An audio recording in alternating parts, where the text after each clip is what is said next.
कथा का शीर्षक है श्री कृष्ण और सुदामा की कथा, भृगु ऋषि का श्राप और मित्रता की महिमा। गुरु संदीपन का आश्रम ज्ञान, शिक्षा और तपस्या का केंद्र था। यहाँ अनेक राजकुमार और ब्राह्मण कुमार शिक्षा ग्रहण करते थे। इन्हीं में से दो शिष्य थे, श्री कृष्ण और उनके प्रिय मित्र सुदामा। दोनों किशोरावस्था में थे और गुरुजन की सेवा व अध्ययन में निष्ठापूर्वक लगे रहते थे। एक दिन महान तपस्वी भृगु ऋषि संदीपन आश्रम में पधारे। आश्रम की परंपरा थी कि अतिथि को भोजन और भिक्षा देकर सम्मानित किया जाए। भृगु ऋषि ने गुरु माता से भिक्षा मांगी, परंतु उस दिन आश्रम में भिक्षा देने योग्य कोई वस्तु उपलब्ध नहीं थी। गुरु माता ने फोल्डेड हैंड से विनम्रता पूर्वक कहा, हे ऋषिवर, आज हमारे पास भिक्षा के लिए अन्न उपलब्ध नहीं है। यदि आप अनुमति दे तो कल प्रातः अवश्य भिक्षा प्रदान करूंगी। गुरु माता की यह बात भृगु ऋषि को अच्छी नहीं लगी। उन्होंने सोचा, इतने बड़े आश्रम में जहाँ सैकड़ों शिष्य शिक्षा लेते हैं, वहाँ भिक्षा के लिए कुछ भी उपलब्ध न होना कैसे संभव है। उन्होंने अपने दिव्य दृष्टि से देखा कि आश्रम में शिष्यों के लिए भोजन हेतु कुछ चने रखे हुए हैं।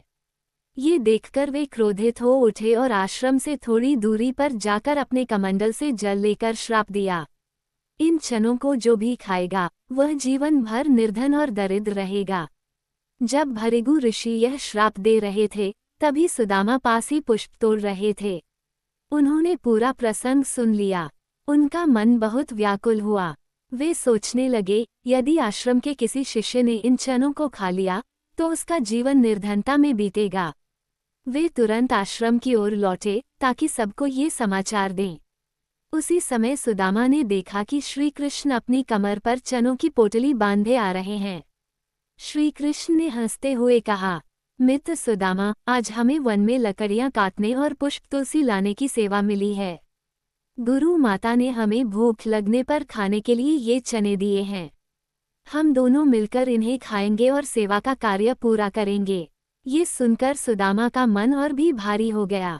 उन्हें ज्ञात था कि इन चनों पर ऋषि का श्राप है। दोनों मित्र वन की ओर चल दिए। कुछ समय पश्चात अचानक घोर वर्षा होने लगी। श्री कृष्ण एक बड़े पेड़ के नीचे खड़े हो गए और सुदामा को भी अपने पास बुलाने लगे। लेकिन सुदामा ने मन ही मन निश्चय किया, यदि मैं श्री कृष्ण के पास चला गया और उन्होंने ये चने खा लिए तो वे सदैव दरिद्र हो जाएंगे। मैं अपने मित्र को इस श्राप से बचाऊंगा, चाहे मुझे कुछ भी सहना पड़े। इसलिए सुदामा ने अकेले दूसरे पेड़ के नीचे शरण ली।